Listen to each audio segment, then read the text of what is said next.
ক দূরবীন হবে 3 দাগে গ্যালিলিও গ্যালিলি। খ আমরুল পাতার রস হচ্ছে 1 রক্ত আমাশয়। গ মৃৎশিল্প দেখো 2 কৃষ্ণনগর রয়েছে। ঘ কৃত্রিম উপগ্রহ দেখো 5 ইনস্যাট রয়েছে। আর ফুলিয়া 4 অর্থাৎ তাঁতশিল্প হবে। ঠিক আছে, তারপরে দেখো 2 দাগ শূন্যস্থান পূরণ করো। পুরুলিয়া জেলায় ছৌ নাচ বিখ্যাত। তামা ও টিন মিশিয়ে ব্রোঞ্জ কুইনাইন তৈরি হয় সিনকোনা গাছ থেকে।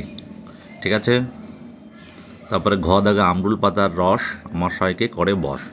ঙ দাগে চিত্তরঞ্জনে রেল ইঞ্জিন তৈরির কারখানা আছে।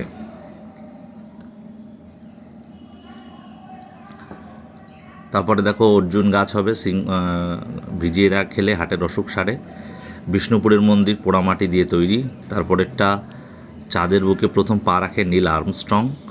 ম্যালেরিয়ার জীবাণু বাসা বাঁধে হবে রক্তে। আর ওমদাক হচ্ছে মানুষের প্রথম কাজের ধাতু তামা। তারপরে দেখো 4 দাগে ঠিক আর ভুল চিহ্ন দিতে হবে। ক দাগ বলেছে দুপুর 12টার সময় ছায়ার দৈর্ঘ্য সবচেয়ে লম্বা হয়, তো এটা ভুল। দৈর্ঘ্য লম্বা বিকেলে আর সকালে হয়। খ রানীগঞ্জে কয়লা খনি আছে, এটা ঠিক। গ ভেষজ উদ্ভিদ আমাদের রোগ সারাতে পারে, এটাও ঠিক। ধ্রুবতার আকাশে পশ্চিম দিকে দেখা যায়, এটা ভুল, কারণ উত্তর আকাশে হবে। আর সূর্য পৃথিবীর চারদিকে ঘোরে না, পৃথিবী সূর্যের চারদিকে ঘোরে। তারপরে দেখো দাহ্য বস্তু কাকে বলে, যে সমস্ত বস্তু সহজেই আগুনের সংস্পর্শে জ্বলে ওঠেও তাড়াতাড়ি পুড়ে ছায়া হয়ে যায়, তাদের দাহ্য বস্তু বলে, যেমন পেট্রোল, ডিজেল, কেরোসিন ইত্যাদি। তারপরে ভেষজ উদ্ভিদ দেখো পশুকে পোষ মানানোর সুবিধাগুলি 3টে দেওয়া হয়েছে এখানে। তারপরে কুটির শিল্প। কুটির শিল্প কাকে বলে? কুটির শিল্প আমরা লিখব কাকে বলে, তাহলে লিখব কি বাড়ির মধ্যেই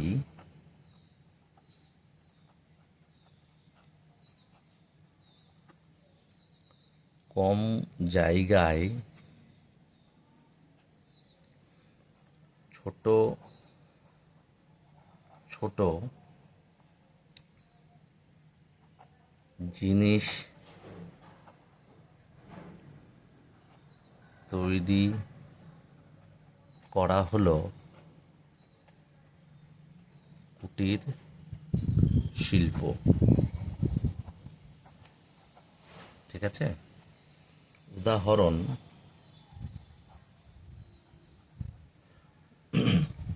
উদাহরণ দেখো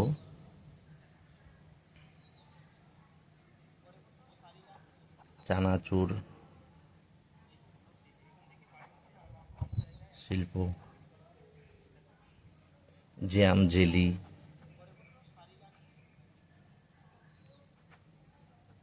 আচার বানানো ইত্যাদি। ঠিক আছে, কুটির শিল্প হয়ে গেল। তারপরে প্রশ্ন দাগে বলছে সারিগান কি? সারিগান হচ্ছে দেখো নৌকা চালানো,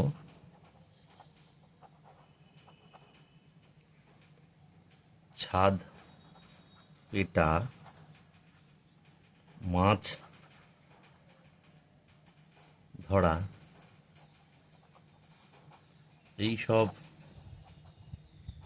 কাজগুলি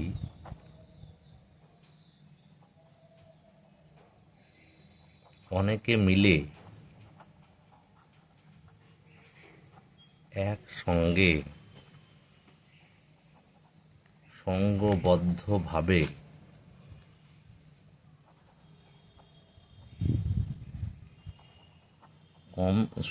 কম সময়ে ও কম পরিশ্রমে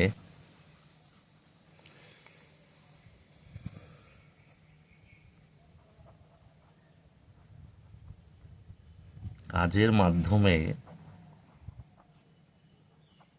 গান বা সুরে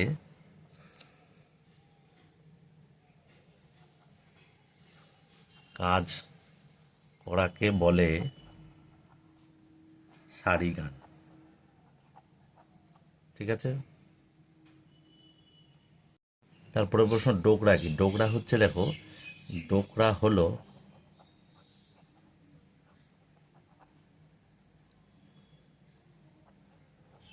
মোম ঢালাই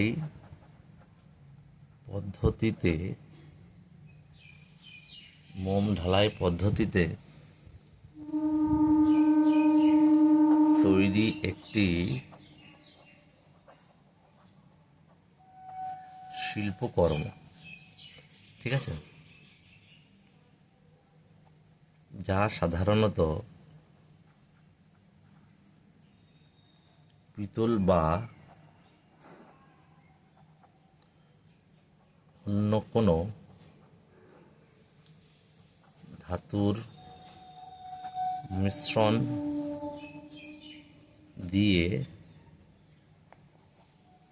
তৈরি করা হয়। যেমন বলা যেতে পারে পঞ্চপ্রদীপ বানানো, ময়ূর, গণেশ, তারপরে কাজল লতা প্রভৃতি। তাহলে এই হয়ে গেল আমাদের ডোকরা কাকে বলে। তাহলে কৃত্রিম উপগ্রহের সাহায্যে আমরা কি কি কাজ করি দেখো। কৃত্রিম উপগ্রহের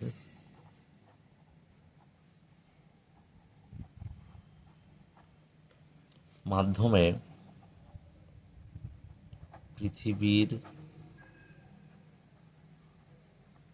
যোগাযোগ,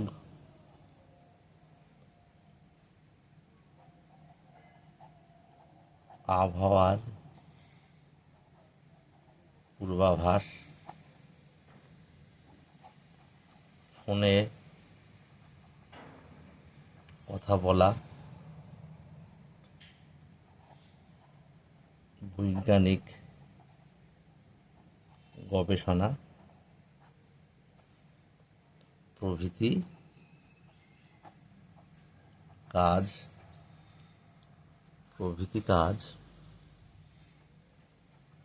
করা হয়।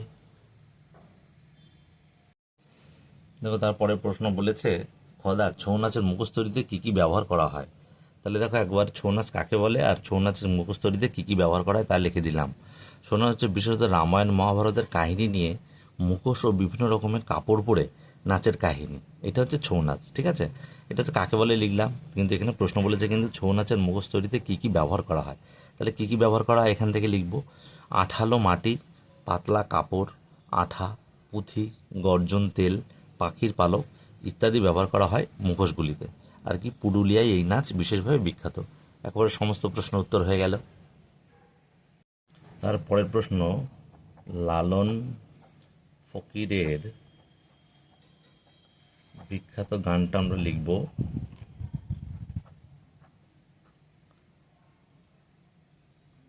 লালন ফকিরের বিখ্যাত গানটা দেখো রয়েছে, খাঁচার ভিতর অচিন পাখি কেমনে আসে যায়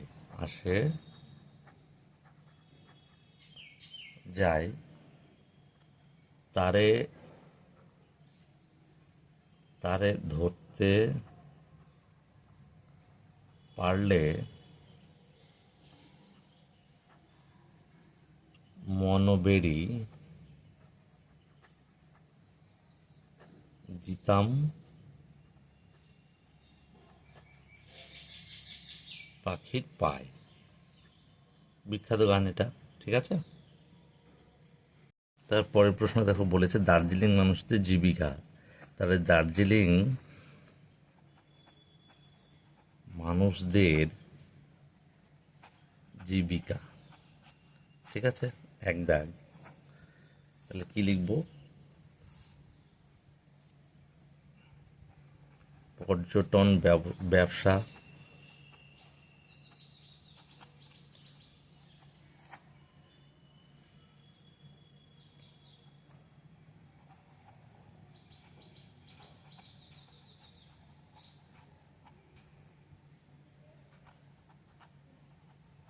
বিভিন্ন গরম বা উলের পোশাক,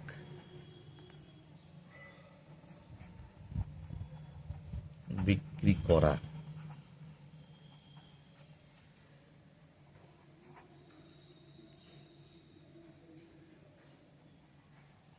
জঙ্গলের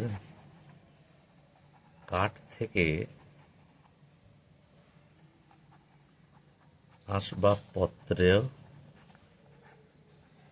তৈরি করা, প্যাকিং এর কাজ করা, তাহলে এইগুলো হচ্ছে দার্জিলিং মানুষদের কাজ। তাহলে আমাদের হয়ে গেল একটা